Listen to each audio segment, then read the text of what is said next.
자, 윤석열 이야기 잠깐 좀 해보도록 하겠습니다. 사형을 구형받은 윤석열의 1심 선고는 2월 19일에 있거든요. 2월 19일. 2월 19일입니다. 예.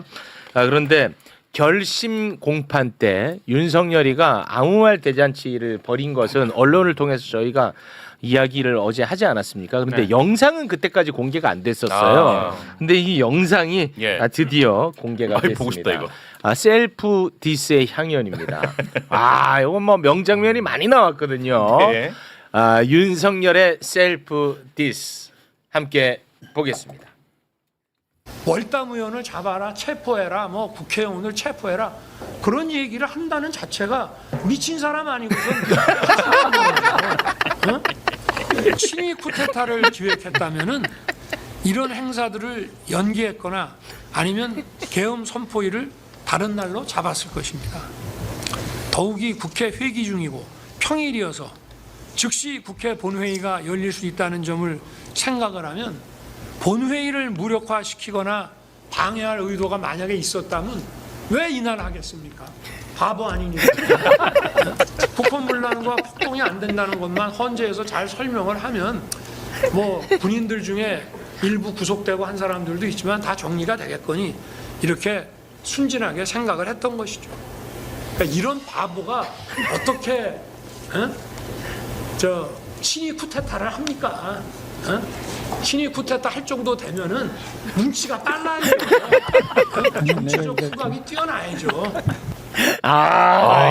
이거 자기 소개인가요? 이 윤석열이가 또 작품하는 내내 웬만하면 윤석열 작품에 우리가 반응하지 않거든요. 이제는 그렇죠. 너무 많은 거를 봤기 때문에 또 해냅니다. 그 와중에 아니 그동안에 되게 좀 식상했잖아요. 뭐 공산 전체주의 썼던 단어 계속 하는 건데 야 이번에는 순진한 미친 바보라고 자기소개를 세 단어를 합치니까 그럼 바보를 두 번이나 썼잖아요. 순진한 미친 바보. 순진한 미친 바보라는 자기소개를 대단합니다. 그러니까 전략 아닌가 하는 생각도 들어. 나는 이렇게 바보니까 내가 이런 거 할 사람이 아니야. 그냥 속아서 한 거고 김용희 시켜서 한 거지. 나는 별로 의미 없어. 이렇게 좀 주장하려고 하는 게 아닌가 하는 생각도 들어요. 네, 뭐 바보는 감경 사유가 안 됩니다. 되죠. 전혀 안 돼요. 네. 근데도 그렇게 이제 전략을 피는 것 같아요. 대단한.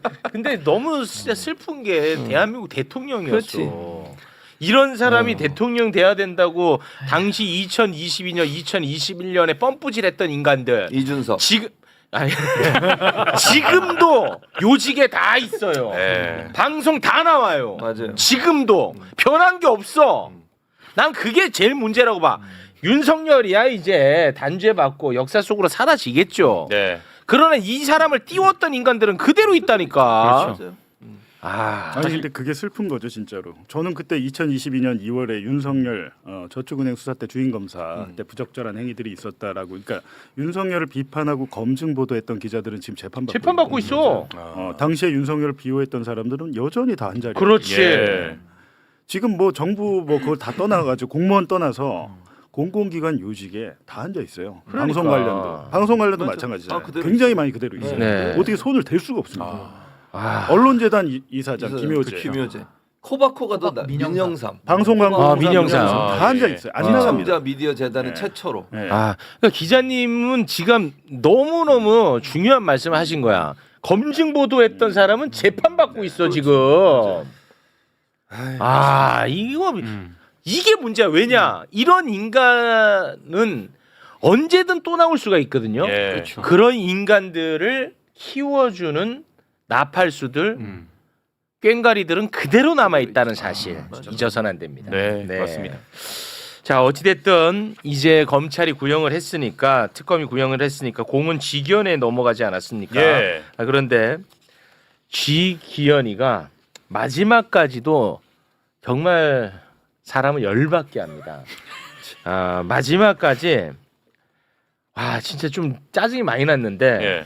마지막에 이제 진짜 마지막 발언이 뭐였냐면 우리 고생했다 하면서 뭐라고 얘기하냐. 예. 여러분 덕분에 재판이 신속하게 진행됐대. 그 얘기를 하는 거야.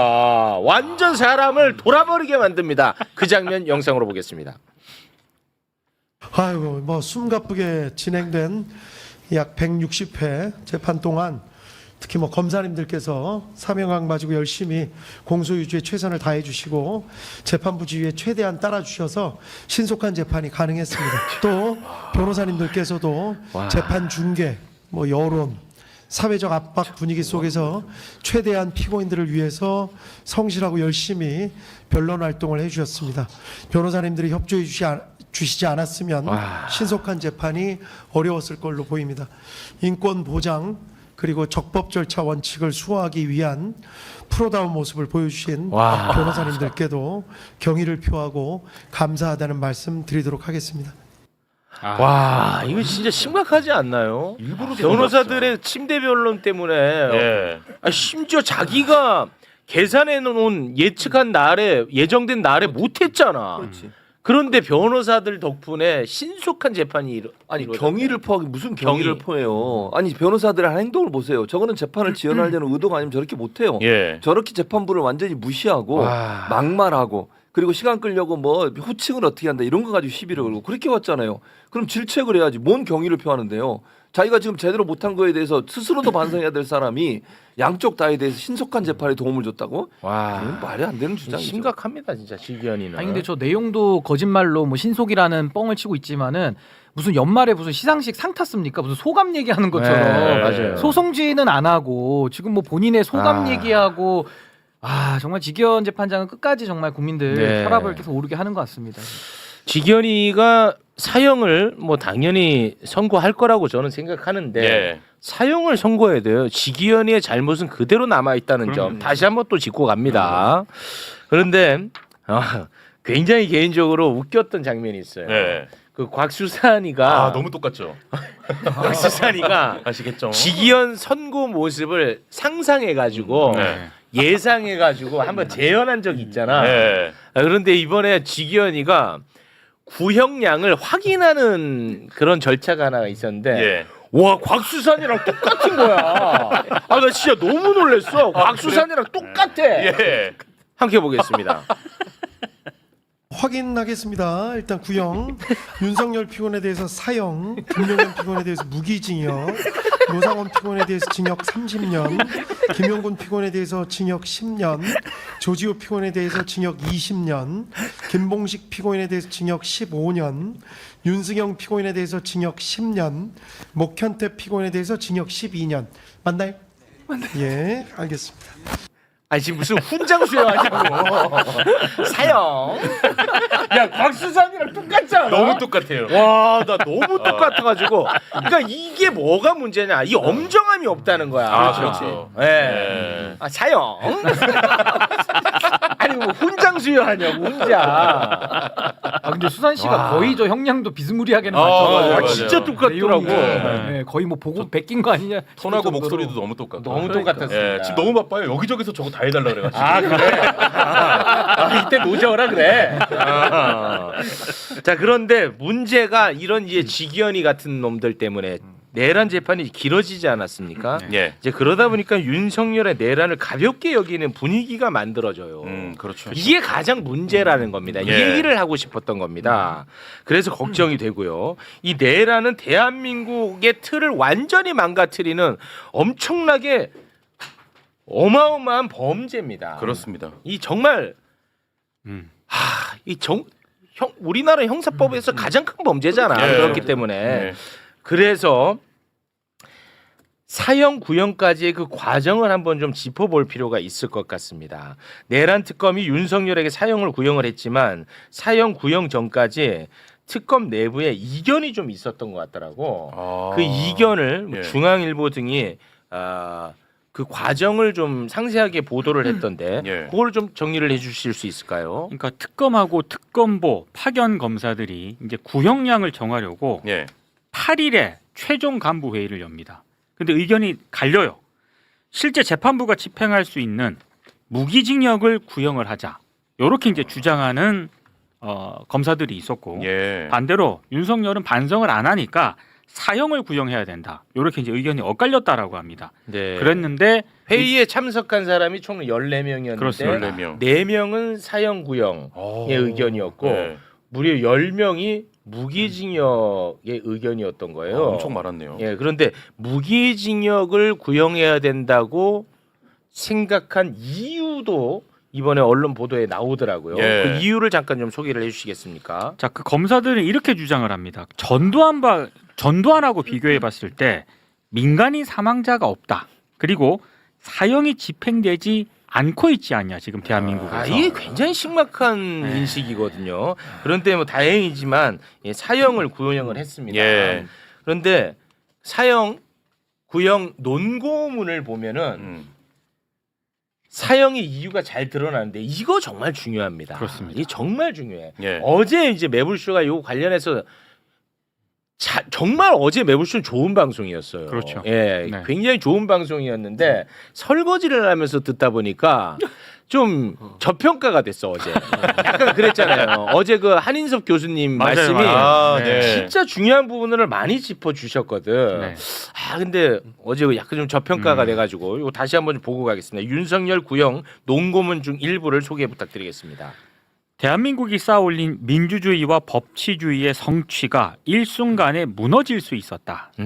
비극적 역사가 반복되지 않도록 전두환 노태우 세력에 대한 단죄보다 더 엄정한 단죄가 필요하다. 그렇지. 네. 대한민국 형사사법상 사형은 집행해서 사용시킨다는 의미가 아니라 범죄 대응 의지와 그에 대한 신뢰를 구현하는 것으로 가능한 것이다. 그렇지. 우리 법조인님, 이 굉장히 중요한 포인트 아니겠습니까? 그러니까 저 특검의 사형 논고문의 논리가 전두환 노태우보다 훨씬 심각한 군사 반란이에요. 왜 그러냐? 네. 거기는 외부에서 반란 일으킨 거고 그렇습니다. 윤석열은 합법적으로 선출된 권한을 가지고 인사권도 쓰고 그렇습니다. 국정 운영하다가 친위 쿠데타를 했기 예. 때문에 네. 국민을 배신했다라는 이 민주주의 파괴 부분이 하나 더해지는 거거든요. 네. 그러니까 사실은 전두환이 사형이면 여기는 사형 곱하기 사형을 해야 되는 그렇습니다. 그 논고문으로 지금 저는 읽힙니다. 맞습니다. 그래서 그 12.12, 5.18 판례가 중요한 게 아니라는 거야. 그게 잘못됐으니까 윤석열 같이 또 재발되지 않느냐. 그래서 더 엄히 처벌해야 된다는 그렇죠. 게 핵심이었습니다. 예. 어제 이 굉장히 중요한 얘기를 많이 맞습니다. 다뤘거든. 예. 근데 한인석 교수님이 좀 말이 기시더라고요. 그게 좀 안타까웠어요. 그래서 시청하시는 분들이 잘못 이해하신 잘못 분들까지 이해했어요. 있어요. 막 네. 비난의 글들이 올라왔어요. 아, 예, 예, 진짜 예. 어제 좋은 방송이었습니다. 그렇습니다. 예. 이 이거 농구 좋다, 근데. 이게 예. 중요한 의미입니다. 네. 근데 이 관련된 내용을 최경영 기자 이제 조금 있다가 오시는데 예. 사전에 취재를 좀 했더라고요. 근데 다수결로 따지면 사실 무기징역이 더 많았잖아요. 그렇습니다. 근데 그거를 그냥 10대 4.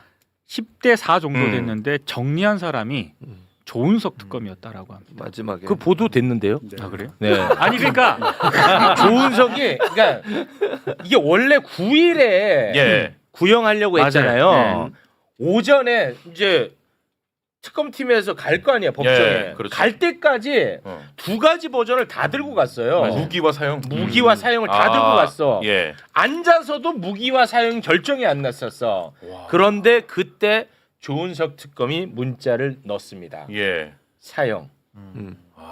그래서 사형 구형을 네. 준비했는데 이제 그날은 못 하긴 했죠. 네. 근데 저는 그러니까 이게 전두환 같은 경우에는 또 한참 지난 뒤에 재판이 이루어진 거고요. 그렇습니다. 이거는 지금 일어났던 일을 그때 지금 재판을 하는 그렇습니다. 거예요. 충격도 훨씬 크고 네. 윤석열 측에서는 자꾸 무슨 뭐 희생자가 없었다 이런 얘기 하는데요. 만약 성공했으면 어쩔 뻔했는데요. 그러면 네. 그거는 결과론적으로 예를 들면 국민들과 그다음에 국회의원들이 잘 막아서 끝나긴 했지만 네. 이 시도 자체는 사람을 죽이고도 남을 수 있는 시도 아닙니까? 노상훈 수첩을 보세요. 너무 당연한 말씀이죠. 근데 이거를 사형을 안 하고 무기징역한다는 게 말이 됩니까? 대체? 그렇습니다. 있을 수 없는 일이에요, 진짜. 와 목사님이 화날 정도면 진짜 이거 엄중한 사안인 겁니다. 당연히 엄중하죠. 아니 윤석열. 근데 내란죄 구속 요건에는 사상 여부를 요구하지 않아요. 그렇죠. 그러니까 반헌법적인 목적으로 헌정 질서를 무력화시키려고 폭동을 일으켰을 때 내란 수계 사형과 무기징역 처벌하는 거기 때문에 예. 누가 죽거나 다쳤거나 이건 중요한 게 지금 아니고 거기다 지금 윤석열에 대해서는 반성도 없고 양형을 깎아줄 이유가 전혀 없는 거거든요. 네. 그러니까 구형도 당연히 최고치로 나올 수밖에 없는 귀결 아니냐. 그렇습니다. 그런 생각이 듭니다.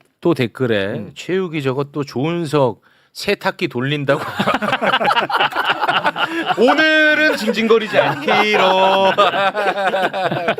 아니 그 조은석 특검 뭐 세탁기 돌리는 게 아니라 최경영 기자는 예. 특검이 구형을 하기 전에 그 얘기를 미리 좀 접했더라고요. 미리 좀. 근데 네. 방송을 안 했더라고요 그날. 아. 혹시라도 네. 이렇게 그래서 사전- 방송을 언제 했어요? 그 관련해서. 그 다음 날 했어요. 그 보도 나왔어. 좀 이따 오시는데. 보도가 됐다고. 보도 아니 됐습니다. 근데 96년에 전두환 노태우 수사할 때도 당시에 이제 중앙지검에서 했었는데 특별수사팀이 했거든요. 근데 그때 당시에 실무 검사가 최동욱 검찰총장이었어요. 그래서 저는 개인적인 사적으로 그 얘기를 좀 들을 수 있었는데 당시에도 이제 사형 구형을 위해서 전두환의 인명살상에 이제 12.12 쿠데타 과정에서 몇 명 있었잖아요. 근데 가장 쟁점이 됐던 게 1980년 5월 20일에 전남도청 앞에서 집단 사살이 있었잖아요. 네. 그 집단 발포가 있었잖아요. 네. 그때 당시에 그거를 밝히려고 무지하게 노력을 했대요. 그때 당시 헬기 조종사 헬기 떴잖아요. 그때 네. 다 했는데도 그때 입을 안 열어가지고 고민을 거듭하다가 5월 27일 엿새 후에 도청 탈환 작전을 계엄군이 하거든요. 네. 그 과정에서 또 많은 사상자가 발생합니다. 네. 그거를 막판에 넣어가지고 사형구역이 된 거다라고 저는 이렇게 들었거든요. 근데 그 똑같은 논리로 하면 지금 인명살상이 없었기 때문에 안 되는데 저는 개인적으로 역사의 기록으로 남기려고 이렇게 특검에서 했구나. 네. 지금 보면은 재발 방지거든요. 그렇습니다. 이거를 확실하게 남겨놓겠다라는 거잖아요. 그죠? 네, 그 맞습니다. 목적이었다. 그렇습니다. 그리고 김재규 중정부장도 본인 사형 당할 거 뻔히 알고 있는데 최후별로는 한 30분 가까이 합니다. 그 이유가 뭐겠어요? 역사의 기록으로 남기려고 본인 나름대로는 네. 그런 것처럼 이게 법정의 이야기가 이 논고문은 앞으로 그 문영배 재판관의 그 파면 선고문과 함께 역사에 남을 것 같습니다. 그렇습니다. 네. 아 이거 좋았어. 네. 그렇죠. 네. 의미 있네요, 진짜.